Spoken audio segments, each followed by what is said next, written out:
Assalamualaikum warahmatullahi wabarakatuh. Perkenalkan, saya Rizky Rahmadila, mahasiswi program studi pendidikan bahasa dan sastra Indonesia, yang pada kesempatan ini saya akan memenuhi tugas ujian tengah semester pada mata kuliah berbicara kritis. Pada kesempatan ini saya akan membahas mengenai perbandingan dari diskusi panel, seminar, konferensi, simposium, kolokium, dan juga debat. Nah, yang pertama itu saya akan membahas mengenai diskusi panel. Dapat kita ketahui bahwasanya diskusi panel ini ialah forum diskusi yang dimana melibatkan beberapa panelis. Panelis ini ialah orang yang ahli dalam bidang tertentu yang memang relevan dengan diskusi panel yang akan dibahas tersebut. Nah, dapat kita ketahui juga tujuan dari diskusi panel ini ialah untuk memberikan informasi dan juga sudut pandang dari beberapa panelis tentang suatu topik. Dapat kita ketahui juga terdapat peserta dalam diskusi panel ini ialah 3 hingga 6 panelis, terus juga 1 moderator dan juga audiens. Dan yang dapat kita ketahui bahwasanya moderator ini memiliki peran penting karena memang moderator ini menjadi orang yang memberikan kesempatan berbicara dan juga memimpin selama diskusi panel ini berlangsung. Nah, diskusi panel ini bersifat formal dan juga memiliki hasil yang diharapkan, yaitu memberikan sudut pandang, informasi, dan juga pengetahuan kepada audiens seperti itu.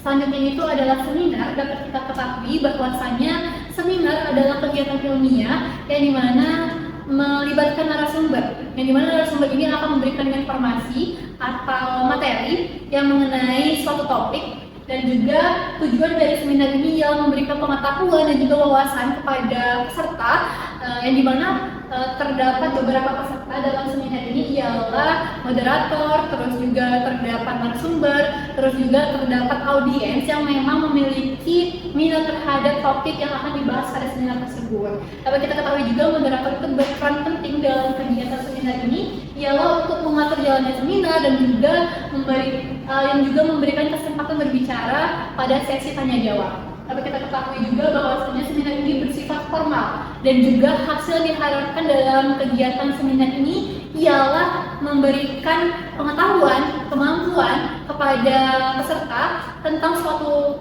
topik atau pembahasan. Selanjutnya saya akan membahas mengenai konferensi. Dapat kita ketahui bahwasanya konferensi ini adalah pertemuan ilmiah yang dimana untuk mempresentasikan suatu ide ataupun hasil penelitian yang dimana bertujuan untuk bertukar gagasan dan juga menjadi ruang untuk memberikan ilmu baru dan juga menjadi ruang untuk menambah relasi atau kerjasama antara akademisi. Dapat kita ketahui juga bahwasannya peserta yang terdapat dalam kegiatan konferensi ini ialah akademisi, peneliti, mahasiswa, bahkan praktisi yang jumlahnya bisa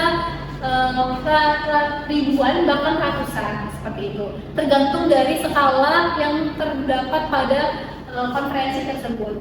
Mulai dari skala yang kecil itu bisa 50 hingga 200 peserta, terus juga skala yang sedang itu bisa dari 200 hingga 1000 peserta, dan juga jika berskala besar itu bisa 1200 peserta atau lebih. Nah, konferensi ini bersifat formal dan juga hasil diharapkan dalam kegiatan konferensi ini ialah proceeding, terus juga publikasi ilmiah dan juga kerjasama antara penelitian. Selanjutnya saya akan membahas mengenai simposium.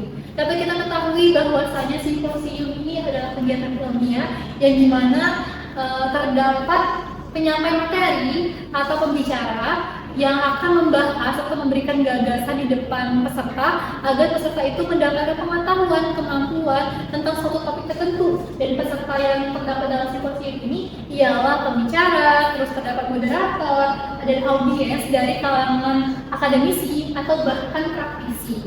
Tapi kita ketahui juga moderator berperan penting sebagai pemimpin dalam simposium dan juga mengatur materi dan tanya jawab, bahkan menyimpulkan hasil dari simposium tersebut. Dapat kita ketahui juga bahwasanya simposium ini bersifat formal dan juga hasil yang diharapkan dari simposium ini adalah pertukaran ide, terus juga pemahaman dapat meningkat dan juga memberikan kesimpulan dan juga rekomendasi berdasarkan hasil dari simposium tersebut. Selanjutnya saya akan membahas mengenai kolokium. Dapat kita ketahui bahwasanya kolokium ini adalah pertemuan ilmiah dalam dunia akademik yang dimana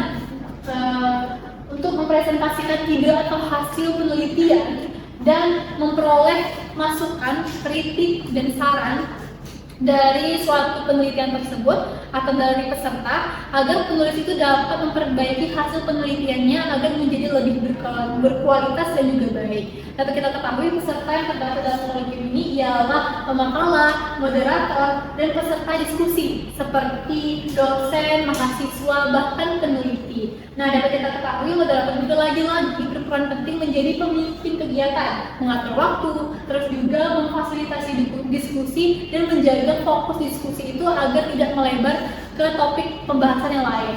Tapi kita ketahui juga kolegium ini bersifat formal dan juga hasil yang diharapkan dari kolegium ini ialah masukan untuk penelitian, terus juga dapat memperbaiki penelitian, dapat meningkatkan kualitas karya ilmiah, dan juga dapat menjadi wadah untuk mengembangkan kemampuan tentang penelitian yang akan dilakukan ke depannya. Selanjutnya adalah mengenai debat. Dapat kita ketahui juga debat ini ialah kegiatan komunikasi formal untuk menyampaikan dan mempertahankan pendapat.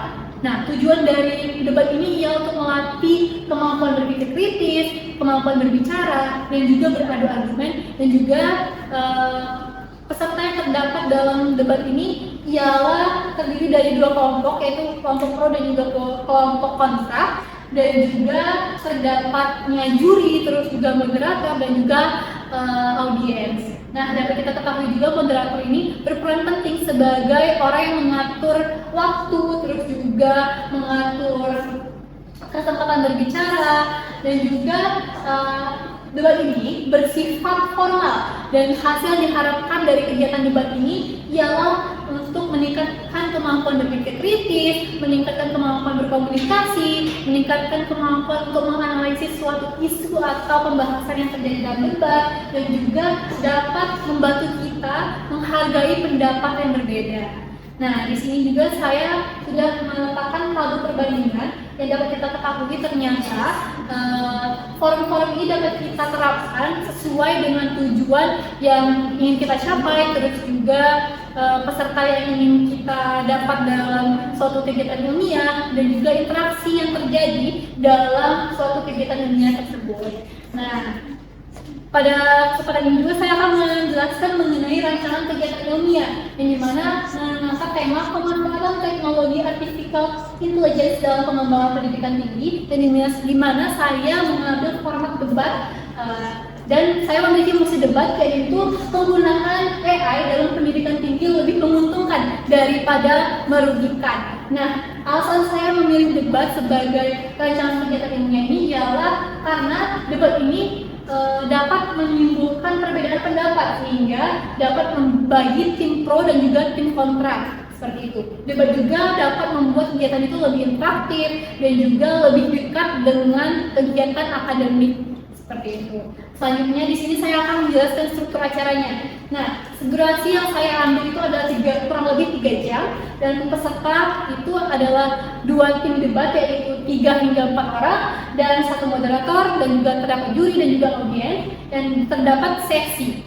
Nah, yang pertama itu sesi pembukaan itu 10 menit, terus juga penjelasan topik itu 10 menit, bagian inti itu 120 menit, dan yang terakhir itu bagian kesimpulan dan penilaian juri itu 20 menit. Nah, potensi atau tantangan dan solusi dari kegiatan ilmiah ini yang pertama itu dapat memanas, dapat kita bantu dengan moderator yang mengatur waktu berbicara peserta, terus juga jika waktu terbatas itu bisa menggunakan timer, dan juga audiens yang pasif itu bisa dilibatkan dalam sesi tanya jawab.